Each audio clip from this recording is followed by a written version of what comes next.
We are opposed around the world by a monolithic and ruthless conspiracy that relies primarily on covert means for expanding its sphere of influence.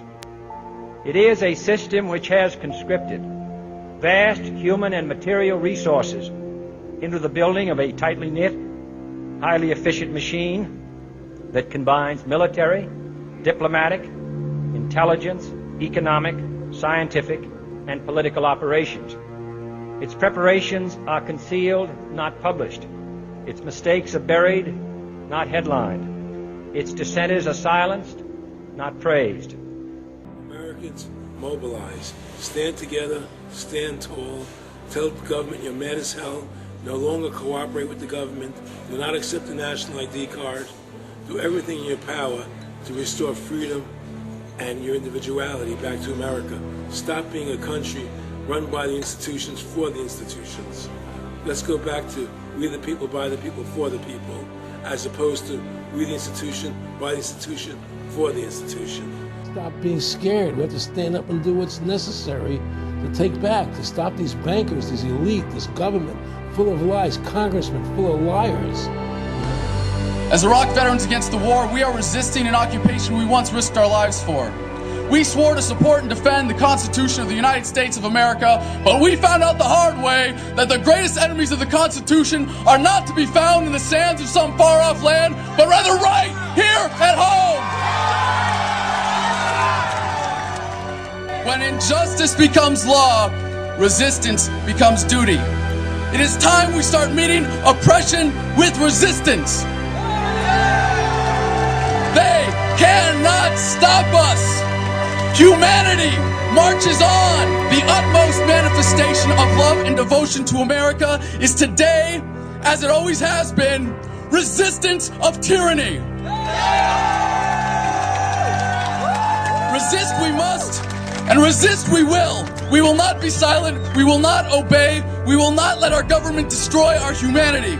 We will not wait another moment in fear to stand up for what we know to be right. It is time we start meeting oppression with resistance. Northwoods, explain that really quick. I mean, this is 1962. The Joint Chiefs of Staff signed a document that was planning on having fake attacks on American civilians and blaming it on the Cubans to get us to go to war with Cuba. They were going to blow up a drone jetliner. They were going to send a jet into the air and blow it up. Oh my God! And blame the Cubans for it and get us to go to war with Cuba. Planning on having fake attacks on American civilians. The time when the operation of the machine becomes so odious, makes you so sick at heart that you can't take part. You can't even passively take part. And you've got to put your bodies upon the gears and upon the wheels, upon the levers, upon all the apparatus, and you've got to make it stop. And you've got to indicate to the people who run it, to the people who own it, that unless you're free, the machine will be prevented from working at all. I served with Kilo Company, 3rd Battalion, 8th Marines as an automatic machine gunner.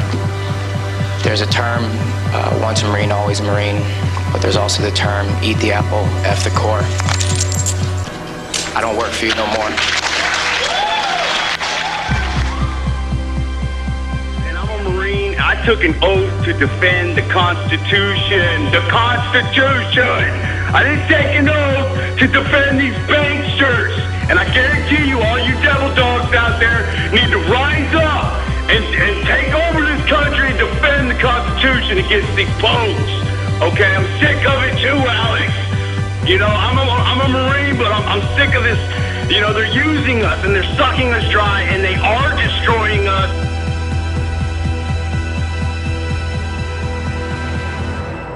People should not be afraid of their governments. Governments should be afraid of their people.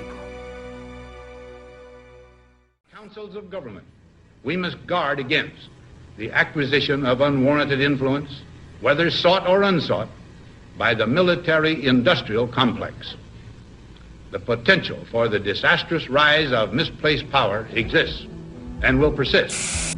We must never let the weight of this combination endanger our liberties or democratic processes.